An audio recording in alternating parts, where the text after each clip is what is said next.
Est-ce que ça t'arrive d'étalonner pendant des heures pour au final avoir un rendu qui ne te plaît toujours pas? En fait, le problème vient souvent de tes réglages lors du tournage. Une balance des blancs mal faite ou un mélange de température de couleur pas adapté et ça va être difficile à rattraper au montage. Pour régler ça, il y a quelques bonnes habitudes à prendre dès le tournage et je vais te montrer quelques accessoires qui peuvent te faciliter la vie.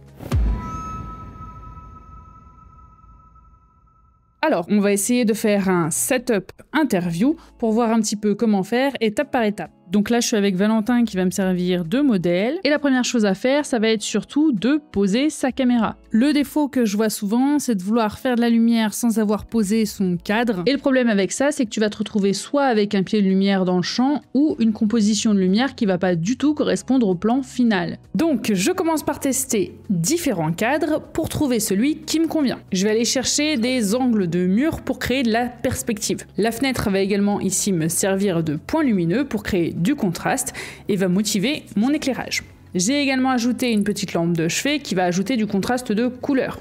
Maintenant que j'ai mon cadre, on va pouvoir faire déjà la balance des blancs avant même de poser la lumière. Il y a plusieurs méthodes pour ça. La méthode la plus simple et la moins chère, c'est de prendre tout simplement une feuille blanche. En la plaçant devant le visage de mon sujet, je vais pouvoir choisir la balance des blancs personnalisée.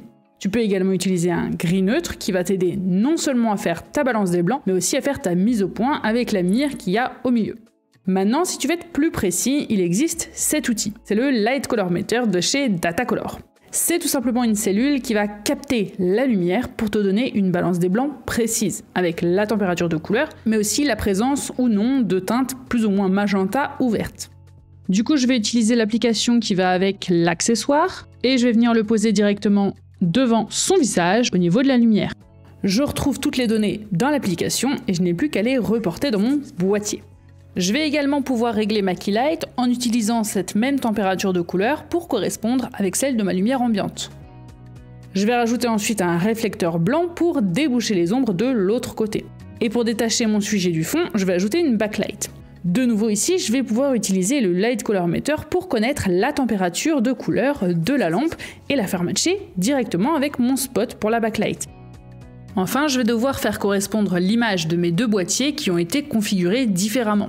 Pour ça, je vais utiliser le Spider Checker Video de Datacolor qui possède différentes cartes. Une carte de couleur pour recalibrer les couleurs en post-prod et gérer la saturation, une charte des gris pour t'aider à réexposer ton image correctement, une mire pour la mise au point et un gris clair pour la balance des blancs. Je vais donc me servir de la charte de couleur pour faire matcher mes caméras à l'étalonnage.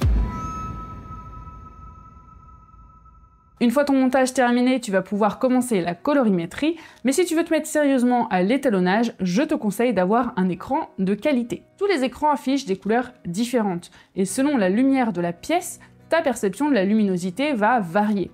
Donc l'idéal, c'est d'étalonner dans un environnement assez sombre avec un écran qui soit calibré. Le calibrage, ça te permet d'avoir un écran le plus neutre possible pour avoir un rendu visuel correct qui ne soit pas déformé par la teinte de ton écran. Une fois mon écran calibré, je vais pouvoir passer sur la page d'étalonnage de DaVinci.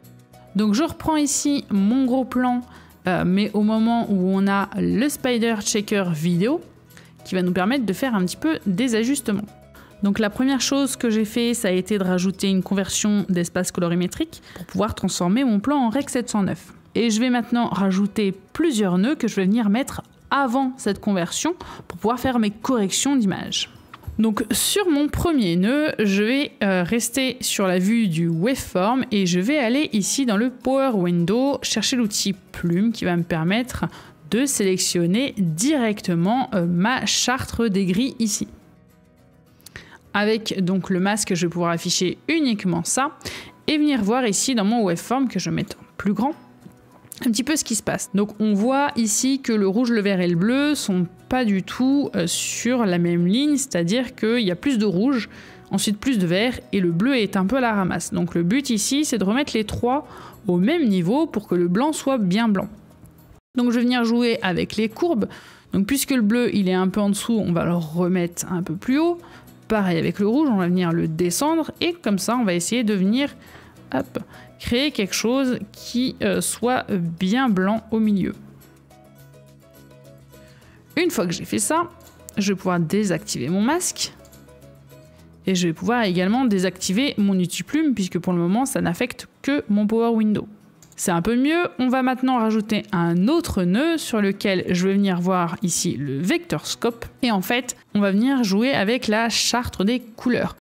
Donc sur la charte des couleurs, on a les couleurs essentielles qu'on retrouve ici autour de cette roue.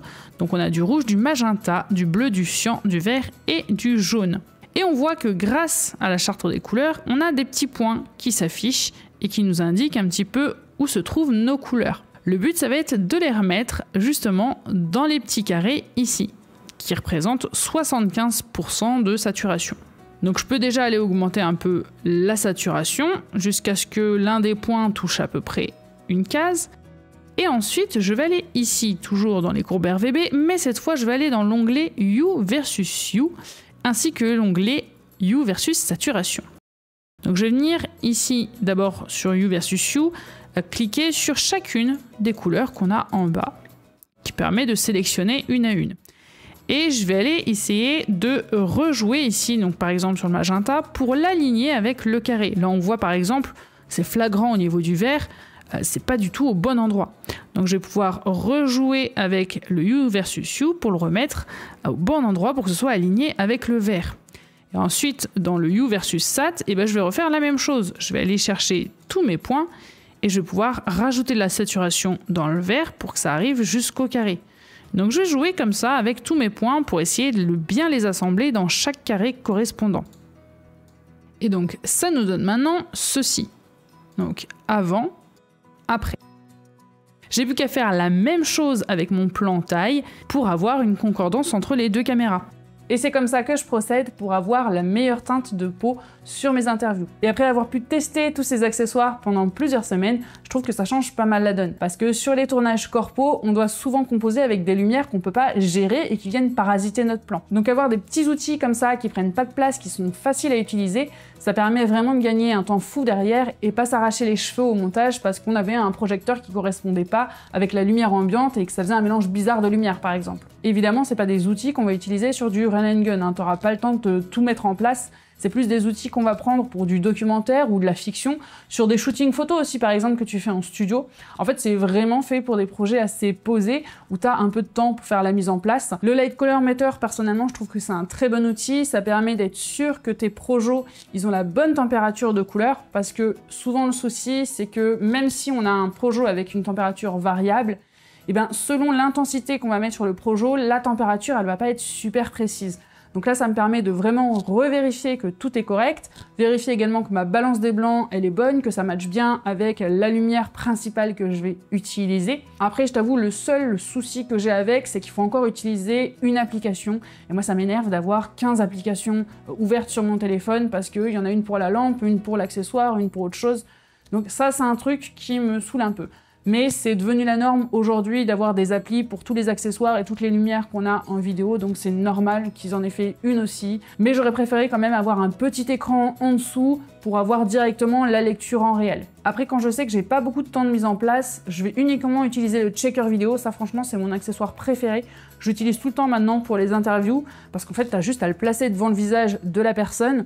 Tu regardes juste qu'il n'y ait pas de brillance dessus et ça te permet de vérifier ton expo et de pouvoir réétalonner correctement ta balance des blancs et tes couleurs au montage si jamais il y a eu des petits soucis. Et surtout quand je vais faire du multicam avec des caméras qui sont différentes, ça me permet de faire matcher rapidement mes deux caméras sans passer 3 heures à l'étalonnage. Si ces accessoires t'intéressent, le lien est dans la description.